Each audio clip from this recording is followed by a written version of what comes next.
Hey, family and friends. My name is Daryl Reed. I'm the minister at DC Regional Christian Church. And this is part two of a series that I'm doing on effective and powerful prayer.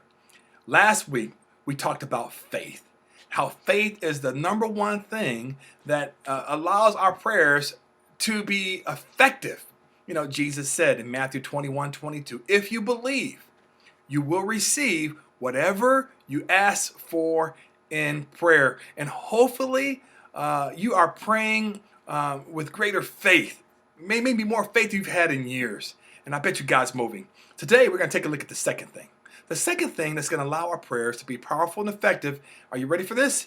It's our humility. Humility. You know, the Bible says that during the days of Jesus' life on earth, he sent up a lot of prayers with loud cries and tears to the one who could save him from death. And Hebrews says he was heard because of his reverent submission or his humility. Jesus Christ himself was heard because of his humility. You remember when Jesus, before he went to the cross, he was in the garden, he was praying. He called Peter, James, and John with him in the Garden of Gethsemane. And man, his heart was overwhelmed with sorrow to the point of death. And he prayed a prayer. He says, Father, take this cup from me, yet not my will, but your will be done. It wasn't about Jesus getting what he wanted all the time, or it wasn't about what his wishes were or his wants. It was about God's will. When we're humble, we focus on what is God's will, not what is my will. Jesus told a parable to some people who weren't humble. The opposite of humility, of course, is pride. The opposite of being surrendered or submissive is having a heart that's confident of your own righteousness.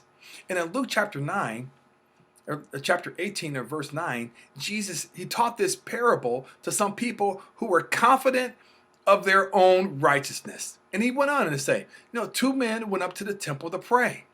One was a Pharisee, and the other was a tax collector. Now, the Pharisee was known for his religious reputation. He came from a Pharisee was a sect amongst the Judaism that took pride in their own righteousness. And the tax collector was the opposite, somebody who probably really wasn't that religious, quote unquote, but somebody who had a reputation for being a sinner. As the Pharisee, he prayed first. And he stood there and he prayed. And I love how the Bible describes or talks about his prayer. And it says, and this is the Pharisee's prayer. He says, God, I thank you that I'm not like other people, robbers, evildoers, adulterers, or even like this tax collector right over here. He says, I fast twice a week and give a tenth of all I get. Okay, so he's pretty confident of his own righteousness, and he wanted to make sure God knew about that. Now, the other person, the tax collector, this was his prayer. The Bible says he would even look up to heaven, but he beat his breast and said, God, have mercy on me, a sinner. And that was his prayer. Just, God, have mercy on me, a sinner. Jesus says, man, which of those two do you think went home justified before God? The Pharisee who was confident of his own righteousness, or the tax collector who recognized his own sinfulness and just wanted God's mercy?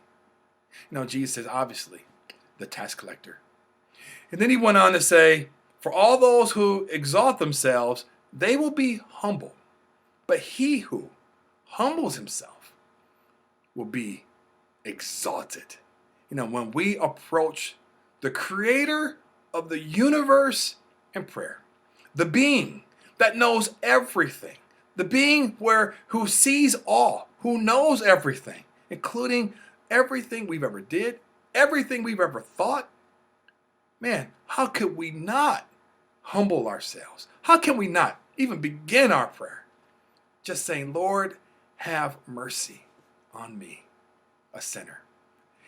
If you want to get God's attention this week in prayer, you need faith, but you also need to have humility. Will you join me as we pray powerful and effective prayers.